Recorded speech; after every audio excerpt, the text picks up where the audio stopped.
Welcome to the 81st episode of the Hail Married podcast. I'm A Toves, and I'm joined by my husband, the Toves. We're back to preview the home opener against Kennesaw State. Let's get started. Why don't we begin by talking about the depth chart since that just came out? Okay. I was a little surprised that there weren't as many oars on the depth chart as I was expecting, although there was certainly an oar at quarterback, which did not surprise me at all. No, not surprising whatsoever. But, one of the things that I think we do have to realize is that it's the first depth chart, and there's going to be guys in positions that we didn't think were going to be maybe the number one, and there's going to be guys that are going to be in like number two or number three that we believed should have been the starters and probably end up being there by the end of the season. But for now, this is just where they're at. But I mean, did you feel like there was any big surprises from what you thought? Nothing that was, I guess, really just gigantic that jumped out of the page. I mean, I do think there were a couple of interesting things at the wide receiver. Seeing that McCoy was a starter over J.J. Sparkman. We talked last time about would we see Chris Carpenter over McCoy? And in this case, we saw Chris Carpenter at one position, Willie McCoy at another position. And, I really thought we were going to see J.J. Sparkman really in that J.T. Clark role from previous years, just given his size and what we saw from him in the spring game. So, I mean, again, him being in a second position on the depth chart doesn't mean we're not necessarily going to see him, but it was just interesting to see him and Willie McCoy kind of in that same role together because they're very different types of receivers, in my opinion. It's tough to imagine not having that speed out there, though, with McEwen and McCoy. That just immediately forces defenses to not pack the box. Right. And that gives, just name whatever running back, right? It's Barnes, Griffin, Henry, whichever one of those three you want. Those guys are going to have a lighter box because of those two speedsters. Yeah. And then you throw in Chris Carpenter. Right. There you go. Really, you read my mind. It's going with the speed at the wide receiver position, maybe over the bigger body than we were anticipating, or at least I was anticipating. Well, sure, but I think maybe we see Sparkman more as we get closer to the red zone. Right. Because you add Sparkman along with Oscar, it gives you some bulk on the receiving end, but it still makes for a lighter box because you just can't be stacking the line and just hoping to go one-on-one. I think with Sparkman and them, at least not in conference play. Right. I think in non-conference play, you probably will see Texas State or Texas probably go one-on-one with Sparkman. Sure. Just to prove that he can do what we saw in the spring. But it'll be interesting, I think. Yeah, I mean, I think the other maybe surprise on the receiving side was just seeing that Houston Thomas had jumped over Dan Dishman in the depth chart. Dan last year was injured, but we really did anticipate to see his growth and anticipated to see him maybe in that second spot behind Oscar because that's really where we've seen him. So it's good to see that Houston Thomas has continued to grow as well. And there were actually 4 tight ends listed on the depth chart, which, might have been a little bit of a surprise too. That's fair. I'm probably not going to take too much out of it, but it's good to see some of the younger players, like you said, kind of starting to step up. And that, to me, I think is big. One thing to mention here, a guy that really stood out to me when we looked on the defensive line was Chidera Otutu. Yeah, which I think they call Chad, so we're just going to call him Chad because that's easier to pronounce. That's easy to pronounce. I'm spending all this time trying to learn how to say his name, and now let's just call him Chad. All right. I guess we'll be just like the football team and trailer, right? Right. But it's good to see him at least, much like Houston Thomas, right? Like just getting into that too deep. So good to see some growth there because, I think there's been some discussion about whether the defensive line is as good as or as deep as it has been in years, and I think Greg Lucas said something about Jess Lepp saying that maybe not they're not as deep 1 through 10, but maybe 1 through 7. Sure. Fair enough, but I think there'd be a lot of teams, especially at the G5 level, that would kill to have a 1 to 7 Yeah. as deep as ours. Even then, I think there's still guys that we're probably overlooking, and maybe the coaches right now just don't feel comfortable with some of these guys. So fair enough, but I still think that defensive line is deep. Yeah. One other thing to call out on the defensive side, Denver Harris and Cyrus Dumas were listed as the 2 starters. And I think we anticipated seeing maybe Zach Morris in that starting role just because we've heard so much about him and we've seen interviews with him in the fall camp. He's listed as a backup. Although, interestingly, he was listed as an or with Tyan Milton, and we really haven't heard that much about Tyan. Coach Traylor said today that he was someone who played in high school with Nick Troy Fortune, and that's one of the reasons why they recruited him. But he joined the team after the spring, so just hasn't been a name that's popped up. But it was good to hear Traylor talk about how comfortable he felt with the depth at the cornerback room, because I think, again, that's been a question mark for most of us during the offseason, just given the departures of Cam Alexander and Nick Troy Fortune. Sure. And, Tyan Milton is just, I would say, just like any other Roadrunner that's come out of camp, right? Like all of a sudden you start hearing about a couple of guys that come out. We just talked about Chad, right? Mm-hmm. I mean, it's just, this team is so talented that I wouldn't be surprised if somebody else somewhere in the lineup ends up making a difference or getting some playing time that we weren't expecting. And we're going to look back during the season and go, wow, that guy didn't even cross our minds on week 1. But these week 1 depth charts are so fun to just overanalyze and just pour through and go, oh, I thought certainly JJ Sparkman was going to be a starter. Oh, I thought David Amador was going to be the starter in the slot. Or, we thought maybe there wouldn't be an or on the depth chart for quarterback. I mean, I say that saying we believe that he knows and they already know who's going to be starting McCown. But, he just doesn't want to say it, right? So yeah, and he's admitted, in interviews that the guy knows, that the player knows. So the last thing we should just wrap up with on the depth chart is the fact that Martavius French is back with the team.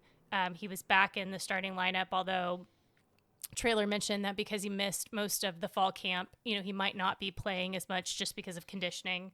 But the other thing we learned was that Martavius French did get a single digit. Obviously, they hadn't announced that earlier because they were still waiting to find out what the status would be. But now that he's back, they've revealed that he is a single digit. He's number 5. So looking forward to seeing him kind of get back into shape and get on the playing field as soon as he's ready. He's just going to add the depth there that I was concerned about in the inside linebacker spot. There's depth, but I think, like I said, having Martavius back and the sooner he gets back. Yeah, having that experience, yeah. Yeah, but definitely if he's on the sidelines, that's really going to help out, like Brevin Randall or any of the other linebackers are going to take his spot until Martavius comes back. So, again, deep team. I mean, it's still just a really deep team. And the best part about it, and as much as I hate to admit it, is that, as Traylor has said before, he's going to play a lot of these guys. So guys are going to get a bunch of experience. Chad may only get 4 games early on in the season and then get redshirted, right? Or, one of these other players, same thing. Maybe something happens, right? And just decide to just redshirt them. So lots of things to think about. But again, I love over analyzing week 1. It means we're back. It means it's time to get on to Kennesaw State. Yeah. Well, let's talk a little bit about their history background. It's difficult to go too far in depth into Kennesaw's background just because last year was sort of this odd anomaly for them. So just a little bit of history about Kennesaw State. They're very similar to UTSA in that they were established in the 1960s. They started playing football in 2015. So even though they're a little bit older of a university than we are, the football period, or their history playing football is shorter. They are now their first year in Conference USA.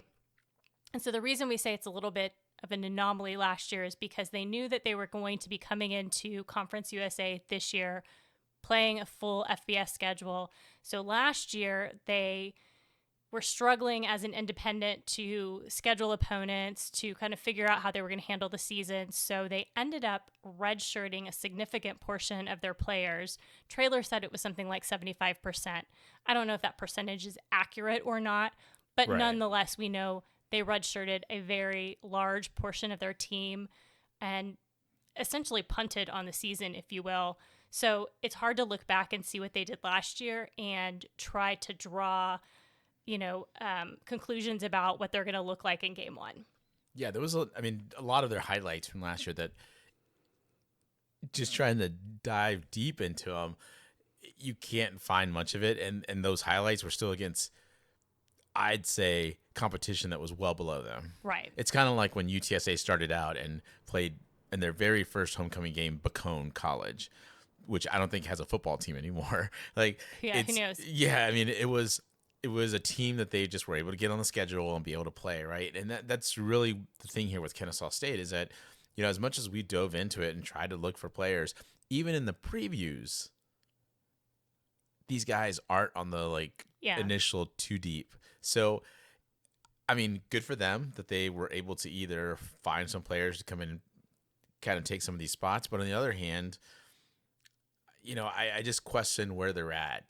Mm-hmm. Because if you redshirt all these players, I guess the one thing I would have to ask, first of all, is did they play at least 4 games? If they did, then at least that gives them a little bit of chemistry. But if they really didn't play much at all, and now having an opportunity to, at the very least, play a couple games, I'm sure that you still got a good sense of who Kennesaw State is, and they're not very good. At least FBS level, they're not right good yet, right? So, yeah, I mean, it's going to be interesting to see how they start making this transition. Yeah, and in addition to coming in and making a transition into FBS, they also changed out both their offensive and their defensive coordinators for the second year in a row. They're 2 years removed from really that true triple option to more of a playing option out of the pistol. So there's a lot of change, and they have a new quarterback. I mean, yes, Yeah. he was there last year, but he didn't play hardly at all. So you've just got a lot of transition this year for the team. There's not a lot of chemistry. There's a lot of new players. Even the podcast we listened to from Kennesaw State, they clearly had recorded that before the depth chart came out because some of the people they were talking about weren't in the too deep. Right. So you can tell there's just a lot of churn, and I think that's going to impact them when it comes to playing on the field because there's not a lot of chemistry. And really the biggest adjustments they're going to have to make as they come up to FBS is the speed. Right. One of the things, if you remember back in 2021 when UTSA first played Memphis and out of conference, the first thing that Traylor said was it took us a little bit to get used to the speed. Right. That's something that Kennesaw State, I don't think, has seen. And even in that podcast, it was interesting because they kind of made UTSA sound much more average than UTSA really is.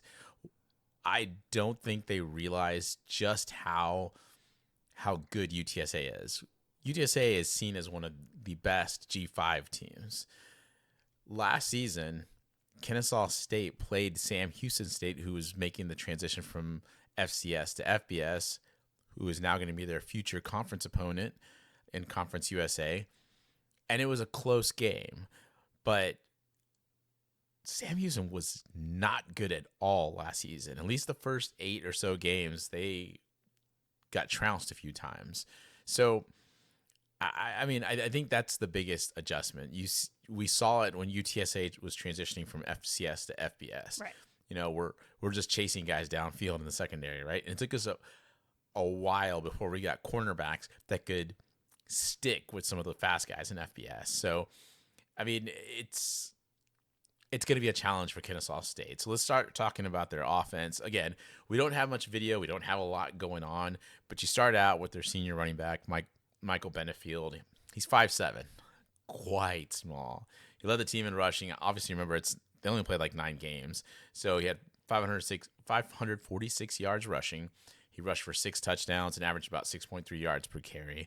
Again, remember, a lot of this competition was low. So you can't make too much of this because it's not like it was against a UTEP or something like that. Sure. It's lower competition. That doesn't mean that they still can't play. I'm just warning you here. So then there's also redshirt junior wide receiver Gabriel Benyard, 5'10". He only played 4 games last year, led in receiving yards, 333, and 4 receiving touchdowns. He's also their kick and punt returner. He's pretty dynamic. He's a guy that you would imagine from an FCS level. But the guy pulling the trigger here is going to be Davis Bryson. He's small, but he can scramble. He's about 5'9". Looking at some of the highlights that I saw, he's got some talent, but I don't see him as a truly good FBS quarterback. I mean, I think he's probably good for FCS, but they got to do what they got to do. And at this point, when you're making this transition, you're not going to find a Owen McCown going down to Kennesaw State. Right. You may not even see an Eddie Marburger going down there. So this is something that they're going to have to work through. Because of, I think because of the system they run, it's ground-based, they're going to shy away from Bryson actually having to pass. Right. Now they do have Khalib Johnson, who's a transfer from Louisville, which is funny because that's how they stated, but he actually played last season at Blinn Junior College. Yeah, he was at Louisville, but he didn't play at all, and then transferred to Blinn. So he's a taller guy, 6'2". Sounds like he probably is the stronger passer. So there could be a situation where maybe you see them sub in Khalib, and you saying play 2 quarterbacks? I mean, they might. You never know. But if you do see Khalib come into the game, my guess would be you can assume that it's going to be a pass. And if Davis is playing the majority of the game, you're probably going to see a lot more handoffs or quarterback keeps. Very much like what you would expect to see from the Army when we play them, just maybe not as disciplined as we would see from the Army. Correct. So I think that pretty much kind of locks up a lot of the offensive looks. I mean, again, there's really not a lot of video on them, so it's hard to kind of do a full preview. Yeah, I kind of really give much more insights. A lot of this we're kind of stretching, and we were kind of relying on that podcast, the Kennesaw State podcast, to really inform us on this team.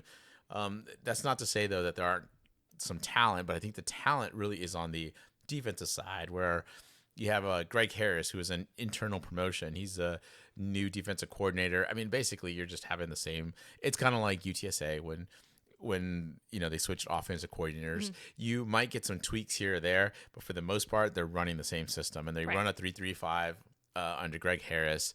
I would say they're key players. One of them is their returning middle linebacker, Denelius Johnson. He's actually a backup on the 2D this week. He recorded 40 tackles and 2.5 sacks. Another guy to look for is weak side linebacker Garland Benyard. Yeah, that's right. His brother is the wide receiver who's a playmaker. So cool to see that. We've had our share here at UTSA. Yep. Except I think most of them have been on the same side of the ball, not on the different sides of the ball. That is true. And then another guy that just stood out to me was nose tackle Tamarius Puda Walker. First of all, I like the Puda in there. I like the fact that they put it on the depth chart. Right. Usually we're talking about our nicknames, but you don't necessarily know who Trailer's talking about. Like, they just spelled it right out on the depth chart. Yeah, he's their biggest guy on the defensive line. He's 6'1", 305. Obviously is a true nose tackle. So this will be fun to see how he holds up against this UTSA offensive line. He's a big dude. Our offensive line is bigger, though. Yeah. So why don't you talk a little bit about special teams? Yeah, it was interesting. They this podcast that we listened to was very concerned about their special teams, particularly the kicker. They were just almost ranting that they hadn't really seen the upgrade, I think, in talent that they were expecting there.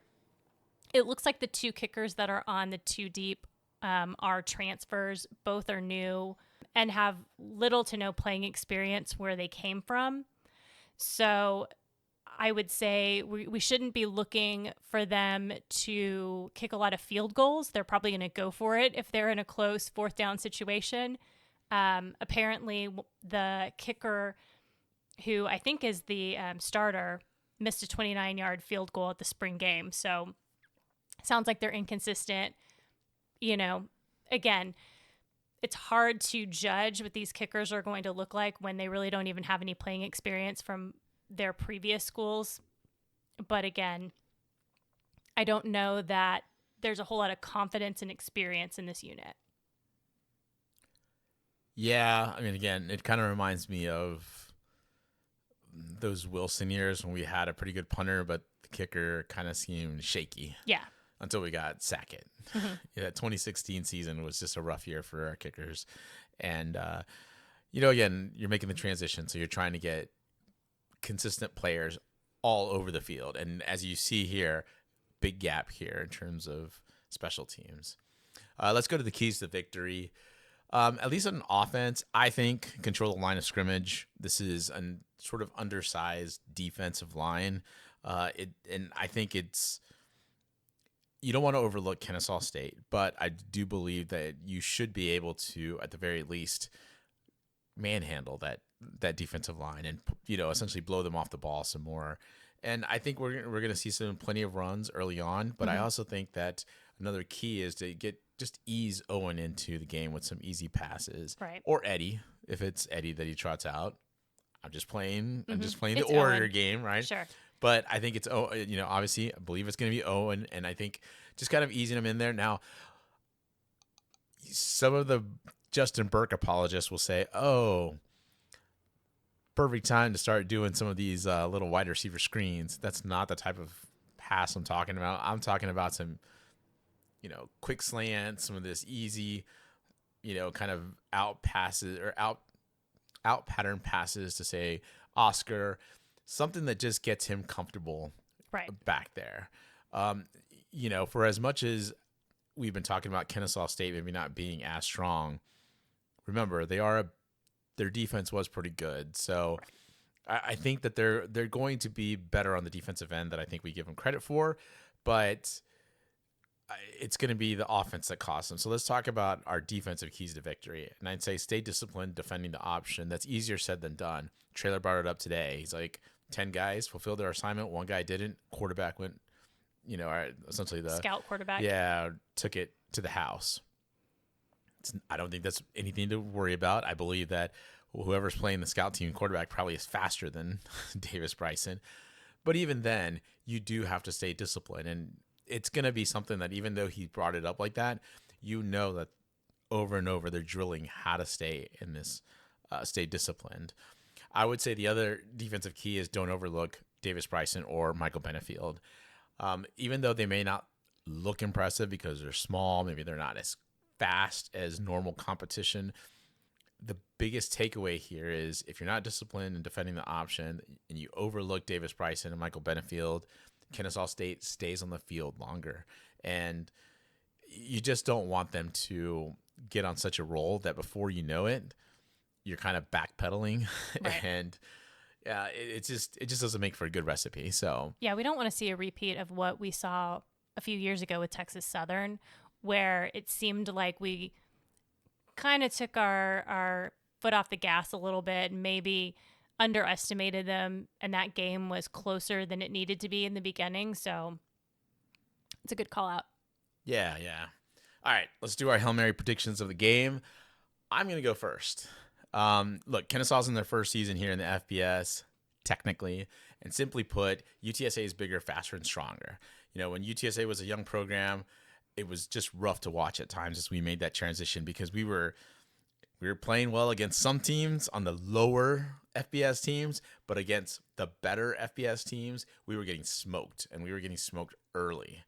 I get it, it's different times, but some things just don't change. And with Kennesaw, I see that there's talent, but I just don't see that it's close enough to FBS talent yet on that roster. I will say yet. I mean, Kennesaw State is in a very good spot to where they could get talent. So, just a team to watch out for if you want to, if you're a sicko like me and want to just keep Yeah. looking at some of these teams.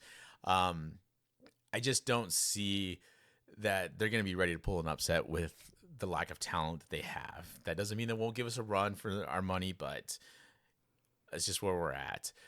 This also isn't, as you mentioned before, an Army type of option offense. It's so disciplined and so well executed. This is just an option offense. They're good. Right. They're pretty good, but they're not Army. And we've seen what Army has done to UTSA in previous seasons.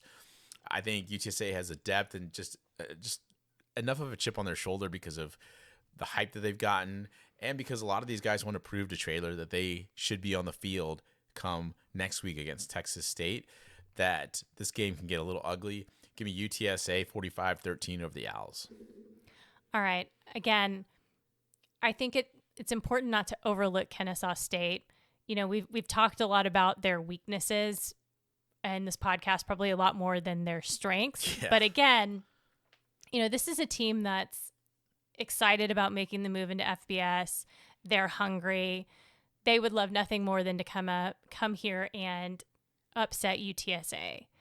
And the other thing is, we are looking at a new quarterback. We're looking at, some new wide receivers. There's a lot of things on offense that we need to just figure out in this first game. So I would expect it might be a little clunky at times, but given the fact that what we've seen on the two deep for Kennesaw State is that those players still look like there's a mix of FBS and FCS caliber talent. I think they're going to be adjusting to their new offensive coordinator, their new defensive coordinator.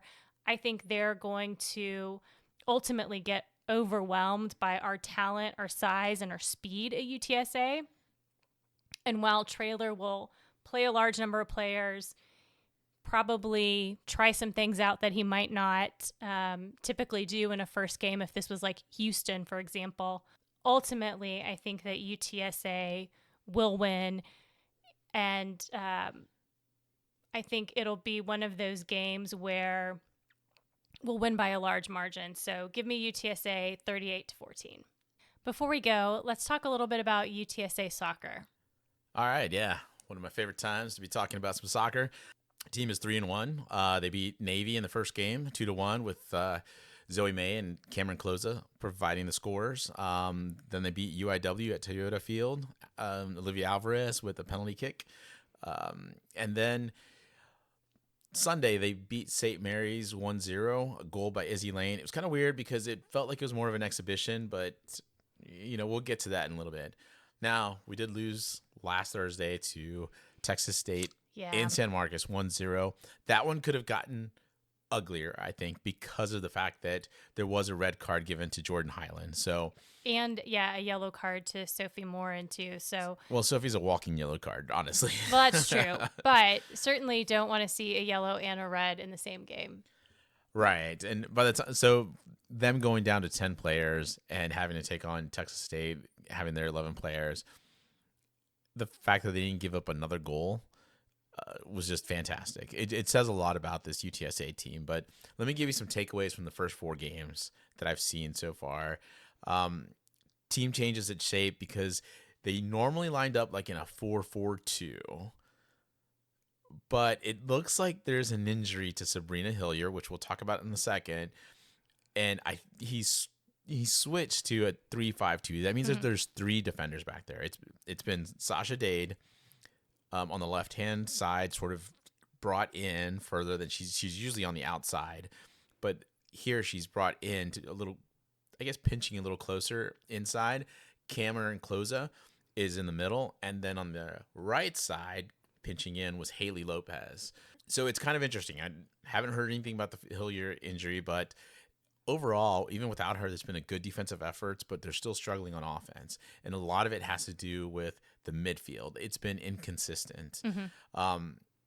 This team has just really struggled to get those passes going and some of the crosses. So it's we'll see how it goes. But again, there's been a lot of players playing. He's been trying to find these lineups. So let me talk about some good and bad and ugly for these first 4 games. The ugly, we'll start with that. Injury concerns. I Yeah. just talked about Sabrina Hillier. It doesn't look like there's any visible braces or something, so it could be maybe a concussion. I'm just guessing. Yeah.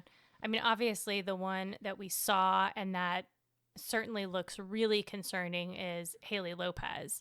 During that UIW match, she went down.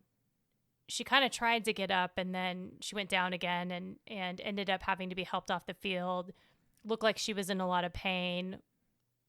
It was clear from the way that she was, kind of responding to the injury that maybe it was something like an ACL, and then saw that she was, in a wrap, a full leg wrap, the next game. So does not sound like that is a short-term injury. And it's a huge loss. I Yeah. mean, you were hoping to have Cloza and Lopez in the middle. Yeah. So we'll see if we find out more information. We'll obviously pass it on. But yeah, to me, when I saw that injury, she just awkwardly stepped, and it's one of those things where it feels like it's something you can shake off. Hence why, like you said, she tried to like get back up again and try to get. She even got the ball passed to her, back to her, and Yeah. then she kicked it away. But she could, as soon as she kicked it, you could tell. Something was wrong. Yeah, she had to go down. So I will say Sophie Morton is always a walking injury concern too. Sure. I said she's a walking yellow card. Like, she's a walking injury concern. Just her style of play. Like, she was, she just throws her body around. Yeah, she's just very aggressive. And yeah, because of it, you could see some problems there too. The bad here for UTSA, the scoring, 4 goals in 4 games. Now it's 1 goal a game. And I've allowed 2 goals this year. But, as Coach Pittman said, he's still tinkering with the lineup. And with so many newcomers on board, it's really causing a lot of inconsistency. So, I do question the amount of shots taken from distance that aren't challenging the opposing goalies. There's a lot of shots that this team has taken from outside of the penalty area.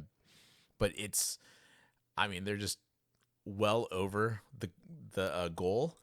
Or they're just sprayed wide, and it's not challenging the goalkeeper or forcing the goalkeeper to reposition herself. Right. So because of it, I wonder if they're just kind of pressing a little bit too much. Yeah, it almost seems like they're just getting ahead of themselves. Like they see an opportunity and they take it too soon instead of, just kind of slowing down and doing a better job at executing.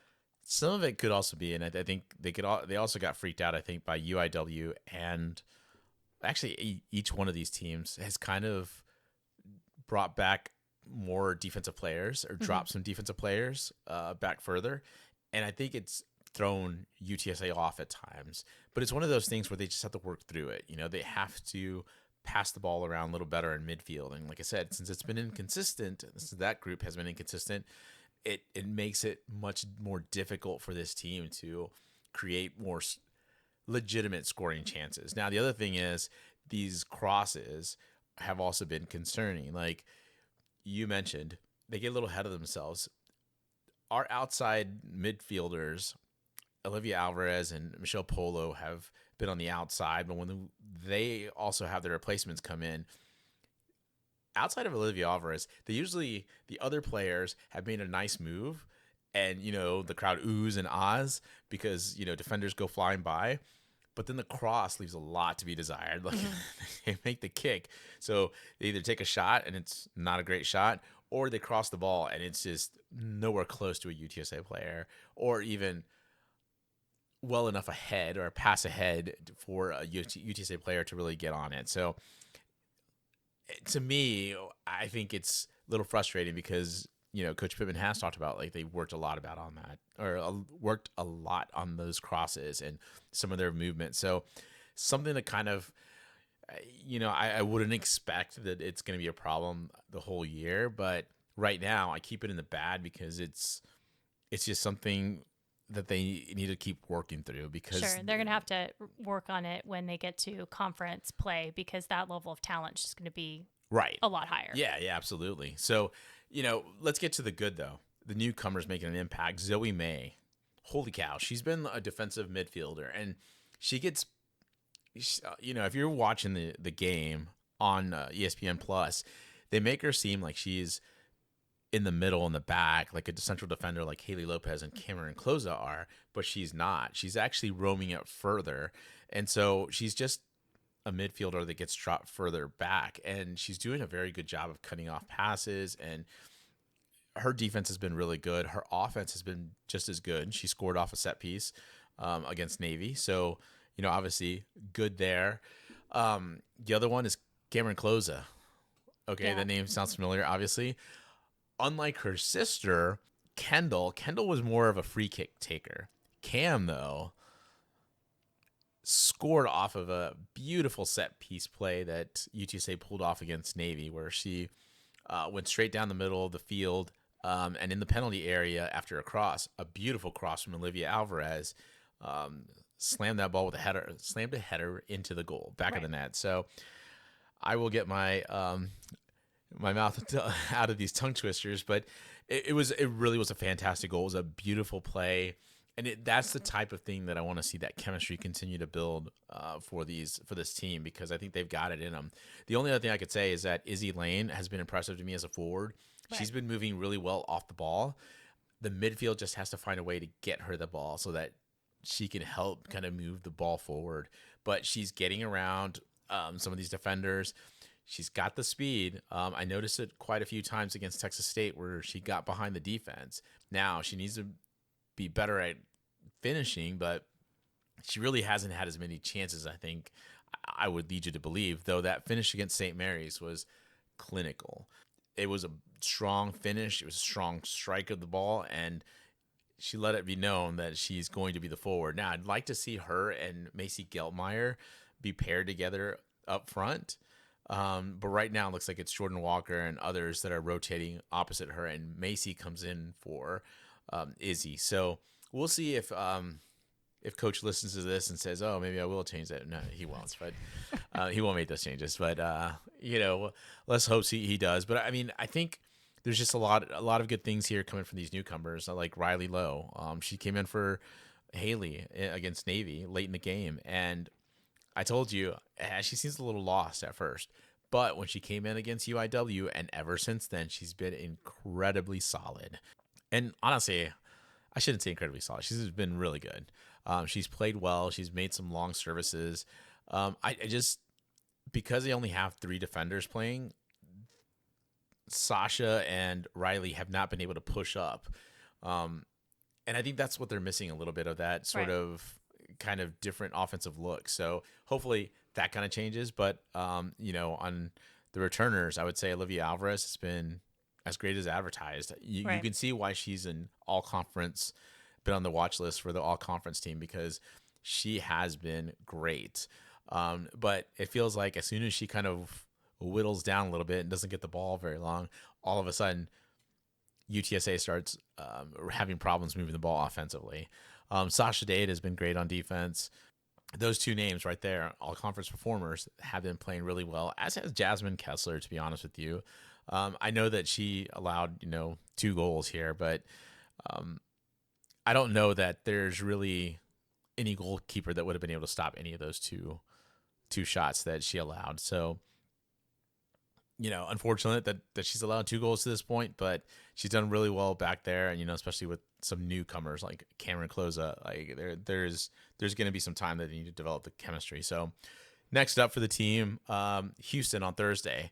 It's going to be at 7 p.m. ESPN Plus. 3-5 won all time versus Houston. All our wins have been in Houston. And the last win coming in 2009. We last played in Houston in 2022, lost 1-0. Houston's currently 1-2-1. They've only scored 2 goals. They've been having a lot of problems with their offense, and they've been using a 3-5-2. But I think they're going to come out more in a 3-4-3 against UTSA, and I think they're going to try to challenge with having extra forwards. They're going to have to try to challenge this UTSA defense a little bit more. Just watch out for Cameron Maddox. She's the returning leading scorer for Houston. Her sister actually plays in the midfield for Houston, so You got some sister connection there, which you got to be careful of. But Cameron Maddox has played pretty well this season so far. But Yeah, and Houston's one win came against Tarleton, but they only won 1-0, and Tarleton's in the WAC. So you would expect that, Houston being a Big 12 school would have, maybe won by a larger goal differentiation. So I think Houston's probably struggling and may struggle when they get to the Big 12. So it's a good opportunity for us to come in and get another potential win against a P5 program. Yeah, I mean, or they P4, whatever we're calling them now. last season, their first year in the Big 12, they did not play. They didn't have a very good season, but this is not one of their stronger teams. I mean, it's clear that they're showing a transition. So, as you said, I think this is a good chance.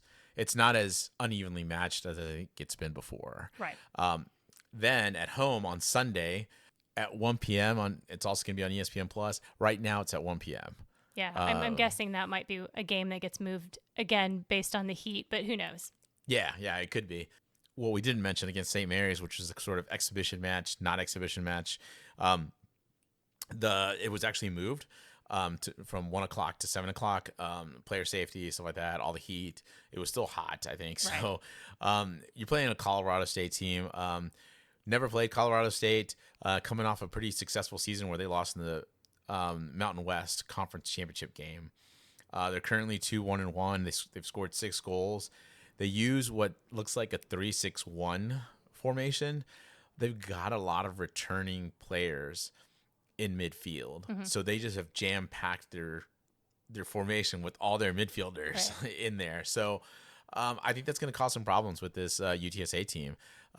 They're also very good on set pieces, much like UTSA is. So it should be a challenging game. I don't know that they necessarily are that much better than UTSA. Even looking at a lot of the rankings, soccer rankings, you find UTSA in the South region. They were 6th to start out the season. Now they're 10th, but there's no Houston. You look into the West, there is no mention of Colorado State. So again, 2 teams that while we haven't played like Colorado State or, haven't played Houston in a while, 2 winnable, very winnable games, I would say. And we'll see what happens, but looking forward to checking the ladies out again because I think they're still going to make some noise. Yeah, and I think we would be remiss if we didn't mention that Coach Pittman got his 100th win when they played against St. Mary's. And the reason we're saying exhibition, not exhibition game, is because for St. Mary's, it was an exhibition game. Right. For us, it counted. So it's kind of odd situation, but nonetheless, it was his 100th win. He was presented with a game ball at the end of the game. So certainly a great milestone for him, and hope to see many more wins for the rest of the season. Absolutely. Well, I think that about wraps it up for us here at the Hail Married podcast. Thanks for joining us. I'm A. Toves. And I'm the Toves. And we'll be back soon to recap our victory over Kennesaw State. Birds up.